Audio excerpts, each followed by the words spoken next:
मैं पहचाना, अपने सवालों का जवाब मैंने खुद में ही पाया। लाचार नहीं, बेचारी नहीं, मैं धनकती चिंगारी हूँ, छेड़ो मत जल जाओगे, मैं दुर्गा और काली हूँ, माता पिता के अभिमान हूँ, इस देश की शान हूँ, मैं नारी हूँ, इस देश का आधार हूँ। परम सम्मानीय अतिथिगण महोदय एवं सभा में उपस्थित सभी गणमान्य व्यक्ति, मैं अंशु कुमारी आज हिंदी दिवस के शुभ अवसर पर नारी सशक्तिकरण पर समाज की भूमिका पर अपना विचार आप सभी के समक्ष साझा करना चाहूंगी।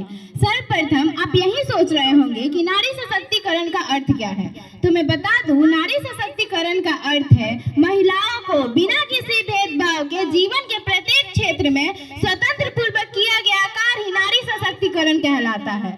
अब आप सोच रहे होंगे कि इसकी जरूरत क्या है, तो मित्रों, अभी भी हमारे समाज में कुछ ऐसे तत्व शामिल है जो कि ये सोचते हैं कि एक बेटी बेटों के समान नहीं होती। तो मेरा प्रश्न है उन लोगों से, यदि वो ऐसा सोचते हैं तो अपनी पत्नी के इलाज के लिए एक महिला डॉक्टर ही क्यों ढूंढते हैं? क्या है इसका कोई जवाब आप लोगों के पास? कहने को तो नारी शक्ति की लंबी जुबान की दौलत को ही शिकायत करता है, फिर क्यों नहीं एक गूंगी लड़की से शादी करने के लिए तैयार होते हैं? फेसबुक के बारे में तो आप सभी जानते होंगे। जी हाँ, उसी फेसबुक के सीईओ मार्क जुकरबर्ग ने अपनी बेटी पैदा होने की खुशी में अपनी जायदाद का 99%, जी हाँ 99% दान कर दिया। और वहीं दूसरी तरफ हमारे देश में एक पिता अपनी बेटी के लिए दहेज इकट्ठा करने की सोच में घड़ी तक पहनना छोड़ देता है, और हम कहते हैं हमारा देश बहुत तरक्की कर रहा है। वाह रे वाह! अरे अजीब रिवाज है इस दुनिया की, नियत आदमियों की खराब होती है और घूंघट हम जैसे नारी शक्तियों से निकलवाया जाता है। परंतु आजकल की नारी जीवन के प्रत्येक क्षेत्र में पुरुषों के साथ कंधा से कंधा मिलाकर चल रही है। इसके अतिरिक्त समाज और सरकार भी इसमें महत्वपूर्ण योगदान दे रहे हैं। सरकार के द्वारा बेटी बचाओ बेटी पढ़ाओ योजना, सुकन्या समृद्धि योजना, उज्ज्वला योजना जैसे अनेक योजनाएं लागू की गई है, और इसके में समाज भी अब नारियों के महत्व को समझने लगा है।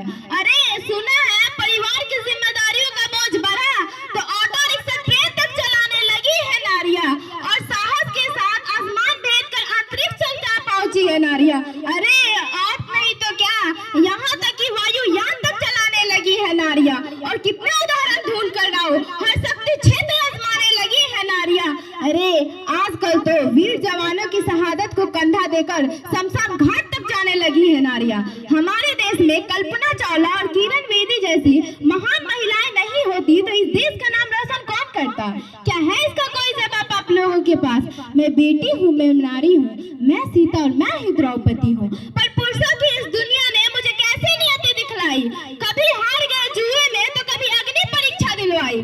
कलयुग हो या सतयुग हो, इल्जाम मुझे भी आता है, फिर न जाने क्यों काली अंधेरी सड़कों पर चलने से मन घबराता है।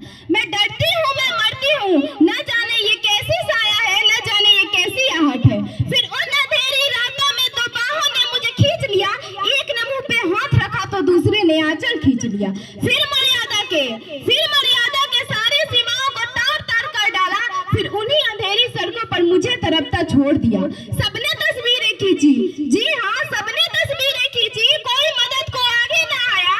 मदद करो, कोई मदद करो, ये चीख चीख कर चीख भी मुझसे रूठ गई, और जब होश में आई तो सबकी बातें सुनकर टूट गई। परिवार की बदनामी होगी, सबने यही समझाया था। अरे ये नई उम्र के लड़के थोड़े बहक ही जाते हैं, दुनिया वाले तुम पर ही प्रश्न उठाएंगे, क्यों गई थी काली अंधेरी रातों में, क्यों नहीं था कोई साथ में, क्या मेकअप था, क्या गहने थे, अरे क्या छोटे कपड़े पहने थे। सवालों की इन भूल भुलैयों में अच्छाई नहीं खो जाती है, सब भूल जाओ ये कहने वालों, क्या तुम्हें शर्म नहीं आती है? मत भूलो ये गलती तुम्हारी भी हो सकती है, अगले दिन सड़क पे बेटी बहन तुम्हारी भी हो सकती है, क्योंकि दुख से बड़ा कोई दुख नहीं हो सकता, और जो नारी का सम्मान ना करे वो मर्द नहीं हो सकता, वो मर्द नहीं हो सकता। अंत में मैं बस इतना कहना चाहूंगी, जब नारी में है शक्तिशाली तो क्यों कहते हो उसे बिचारी। आओ आज हम सभी